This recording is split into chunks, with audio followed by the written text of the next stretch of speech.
Hi guys, welcome back to my channel. I hope you're having a wonderful day. I've been back home, I think actually a week now from my vacation, and yesterday, which was Thursday the 25th or 26th, I don't know when this video is going to be posted, but just for a time frame of when things are happening, I had gone on the Carnival Freedom cruise ship. I posted 2 vlogs now that should have been uploaded. And on the 26th, they had a fire on that exact ship. So I'm not really sure right now like what they are planning to do with that ship, because a lot of people I saw on TikTok and just in general on social media were saying that they have a cruise upcoming, and like, is the cruise canceled? Are they going to get the boat fixed? So from my understanding, it caught on fire in like the smokestack or something. Basically, the Carnival ship, the whale tail, the right side, I'm pretty sure. You can look up the videos. There was this one video on TikTok.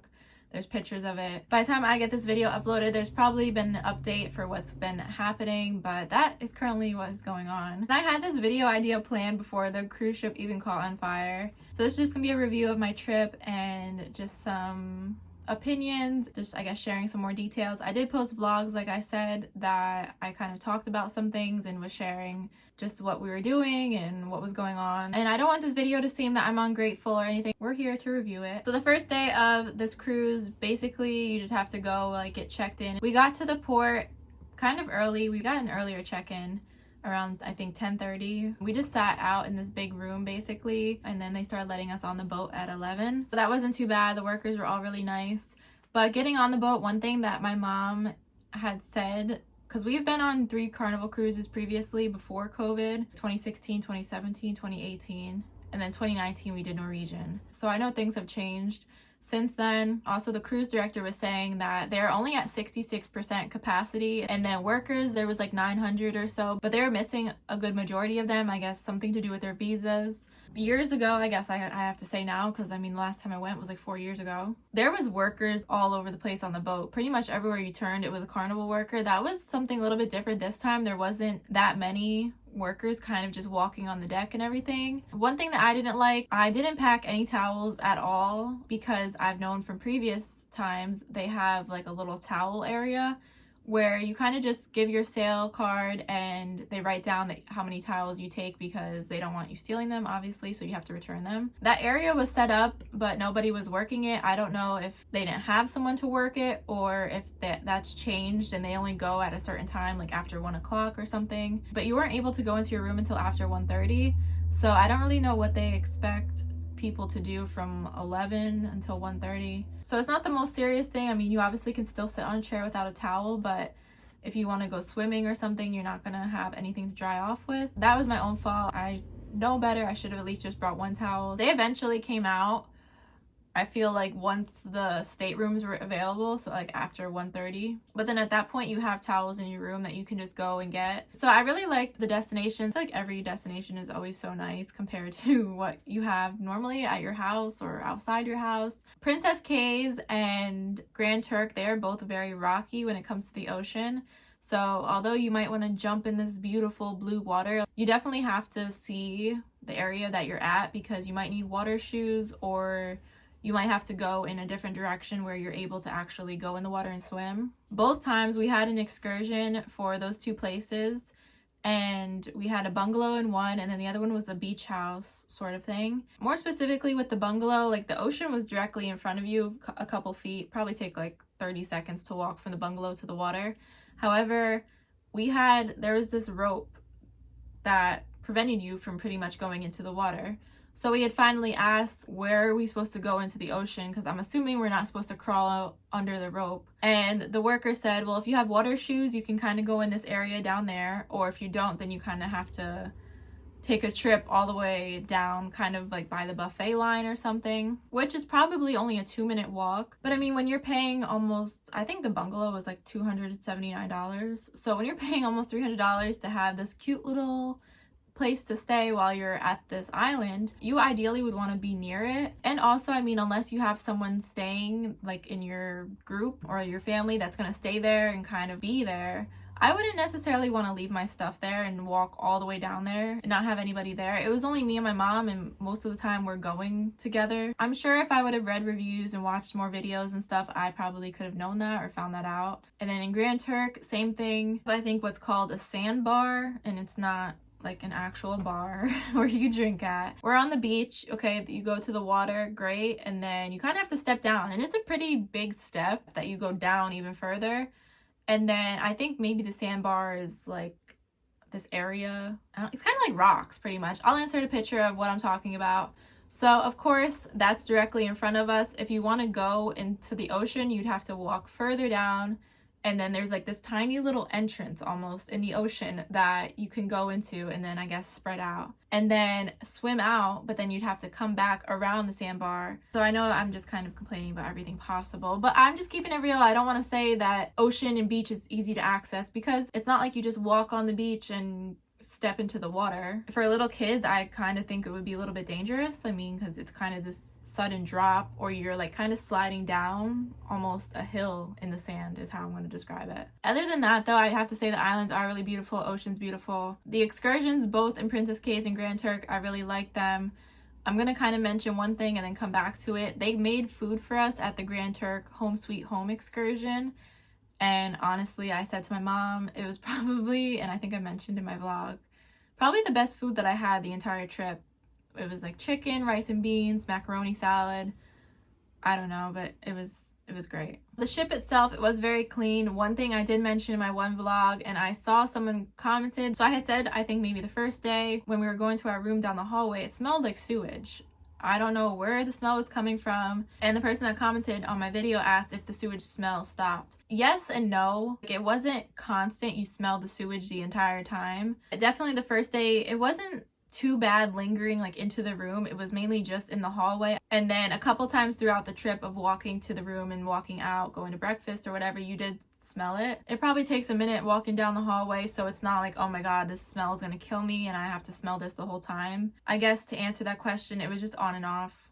You'd smell it some days for a minute and then you might not smell it again to the next morning or later in the day. So that's how I guess I'll explain that. The cruise ship itself though is very clean. As for masks, all of the workers are wearing masks no matter where you go if you're on the deck. If you are familiar with Carnival, they typically have shows, whether it's like the singing shows or comedy shows, whatever type of show. The workers and performers aren't wearing masks, singing and dancing and stuff, but I will say like the cruise director, when he was doing the love and marriage shows, there would be people up on the stage, like couples. He would have a mask on during that. And it's not required for passengers to wear them, but they do recommend them just kind of all throughout the ship. And I will say definitely make sure you have one. If you are going on the specific locations of just even Nassau requires you going in any store to have one. It's not like a type of situation where masks are optional. They will pretty much just kick you out of the store or just tell you, you know, that you can't go in. They do sell them at some places in case you don't have one, but I would recommend just having it with you. It did say on embarking and debarking the ship and going on trams and water shuttles that they were required, but there was people that weren't wearing them and they weren't really like enforcing it, I guess I'll say. And they do have a lot of hand sanitizer stations throughout the ship. There's two main things that I really wanted to discuss in this video, and I think that's just what I'm going to talk about now. So going back to the food, I am a picky eater, I guess I will admit it, but also I want to say, if you have kids, I mean, I guess I've been a picky eater my whole life. But a lot of the time, kids menus and stuff, when you go to restaurants, they have simple things for kids to eat. Chicken tenders, mac and cheese, hot dog, hamburgers. So that's what I want to say is if you have a kid that might just want something simple like that, and maybe that's how I want to eat too, but they don't have normal food. I think they try to venture out and have special type of meals for passengers, but that would be fine. A lot of the time it just wasn't good. Every time that there was some sort of pasta, the noodles were so hard, it was dry. I mean, the one night I had gotten stuffed chicken at the buffet, and I swear, I mean, I'm not a cook, but The chicken was a little pink and a little bloody. I don't think it was cooked. I think the main problem all the time was the buffet. You can see on the Carnival app that they show what they're serving in the main dining room for dinner and breakfast. So there's appetizers, entrees, and dessert. A lot of the time though, I kind of was just going back to basic grilled chicken with some potatoes because it was kind of the one thing that I could rely on. The appetizers were okay sometimes. I've never tried marinated chicken tenders, but I kind of figured I was kind of skipping out on the marinated part and I just saw chicken tenders. I don't know what that was. It was kind of like unseasoned boiled chicken. I don't even know. The point that I'm getting at though is if you're a picky eater, if you just want something simple, it just was difficult to find foods to eat. And even my mom, you know what? My mom is not a picky eater. The only thing she doesn't really like is seafood, and neither do I. But even she was struggling. Now there are other places to eat, obviously, other than the main dining room and the buffet. But the problem is that if you are eating dinner, most people probably have dinner 5-6 o'clock. Now after 6 o'clock, pretty much Guy's Burger Joint is closed at 6. The Blue Iguana, which is like a little Mexican burrito and taco place, they close I think earlier in the day at 3. There's always pizza available, but I've never attempted the pizza because the only way I can describe it is, you know when you have frozen pizza and it comes with the cardboard underneath it? Basically, that pizza is what it reminds me of. It's pretty much, I want to say, they have that cardboard from the frozen pizza and they put cheese on top of it and cook it. This cruise ship had like a barbecue, I don't know what it's called exactly. It's like a BBQ something. They would have chicken, mac and cheese. It was okay. I tried a little bit of mac and cheese. You can get sushi or go to the steakhouse. I'd rather eat something that's included that doesn't cost extra money. And there was also a deli, which I tried the one night. It wasn't terrible. Maybe I should have eaten there more. My mom was a part of some of the Carnival Facebook groups because she's just nosy and likes to read other people's reviews and stuff. And I think even before we went on this, she told me about the food wasn't as good. And I will have to agree with whoever was saying that on Facebook. They kind of warned us, but I guess we had to find out for ourselves. If you've ever been on a cruise before, well, pre-COVID, they have what's called a muster station. Basically, this is where you go if the boat is going down or there's some sort of emergency and we gotta jump ship as soon as possible. And everyone's assigned a different muster station. I think we were A this time. Before COVID, they would have, I want to just call it a muster meeting, where all the passengers would eventually have to be called down and you would have to line up, basically practicing for if there is an emergency, which it's good because we know where we have to meet. But if this is a Titanic situation, watch Titanic.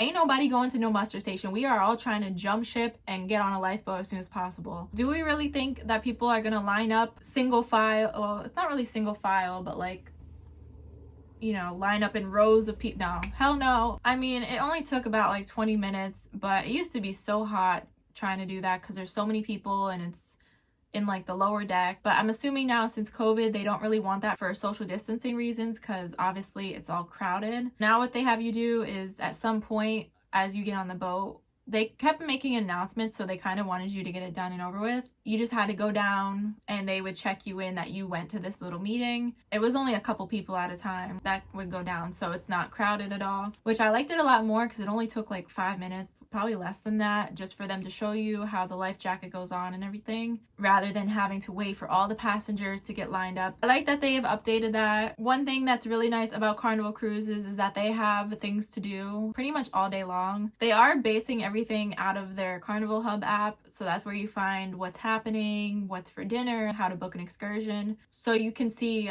they used to call it the fun times. They would print the paper out and they would put it in your room all the time, but now it's just you have to go through the app or find the paper somewhere. I think they have it at the coffee shop pretty much every day what they have planned, and I think as early as like 6 or 7 o'clock in the morning they have stuff happening. They have early morning stretches and wake up with whoever. Even when you are technically docked at a place like Nassau, they still have stuff going on the boat because surprisingly there are a lot of people that don't get off at the islands, which is fine. I mean, we were only off for a little while at Nassau because it started raining and we went back. But even when we were driving to the port, we had a Lyft driver and she was telling us that she went on one and she was just on the boat the whole time. She didn't get off. But there is still things to do. Even if you stay on the boat, they have a lot of trivia and stuff going on. So I feel like that's something nice, that there's always things to do. But some of the things on the ship are closed, like the stores. The casino is closed. I don't know if there's laws in regards there has to be something, because it doesn't make sense to me why they would close the casino. They would be making so much more money if they had the casino open the whole time. I think that's nice though. At night there's always shows happening. Some nights they have movies playing out on the deck, and there's plenty of bars, arcade. Now the main thing that is probably tied with the food of what I didn't like was the Wi-Fi. I had said in my vlog, I know vacations are meant to be relaxing and disconnecting, I guess, just enjoying the time of being on vacation. There are obviously still some people that have to work. Now for me specifically, you know, I want to be on Instagram. I want to post my cute beach pictures. Posting an Instagram picture might not be the most serious thing that the Wi-Fi needs to be fast for, but also you are paying for the Wi-Fi. It's not like this is the cruise's free Wi-Fi and you're jumping on it. You have to pay. The most basic internet plan that they have starts at $15 a day. So 15 times 5 days, maybe 75, I don't know. Also, you have to pay per person. Unless you and whoever you're with wants to share that Wi-Fi, then you can do that. But most likely, you probably want your own, because then you have to keep switching devices unless you're all going off the same phone or same iPad or laptop. They do have other internet plans that claim to be faster than the basic. When we were in Grand Turk, there was a Starbucks. We went to Starbucks and there was people there with their laptops. I don't know how they knew that there was a Starbucks. I mean, maybe they were just bringing their laptop to begin with, most likely to find somewhere that had Wi-Fi. Damn, y'all came prepared. And also going back to talking about the Wi-Fi and being on vacation, so get off your phone. But Carnival, I think I also mentioned this, they require you pretty much to be on your phone. Something new that I don't know if they've implied since COVID happened. As for going to dinner, you normally would have to just check in and then wait, but now you have to go on the Carnival app and pretty much make a reservation for a table, and then you go and check in. And I think they probably do that so that you kind of wait in your room until your table's ready, so that you're not standing around and it's getting crowded. Make a reservation on your phone. You book excursions on your phone. You see all the menus. You have to scan the QR code for dinner on your phone. I'm sure if you need a regular paper menu or something, they probably have them. But yeah, I mean, they do require you to be on your phone. So make sure you bring it with you throughout the day. But yeah, my trip overall, like if I had to give it a rating, I'd probably give it like a 6 or 7 out of 10. I do have to say, one thing that I really enjoy about Carnival specifically though, their employees and workers are always super friendly and nice. I have to say all the time, our steward, I think, I don't want to call it, they're kind of a maid, but I think they're called a steward. We always have a great person, I have to say. So I enjoyed my trip regardless. Even though I don't think that was my favorite cruise out of the ones I've gone on previously, I still liked it. That is my review of my trip and my cruise. So I hope you guys enjoyed this video, and I'll see you next time.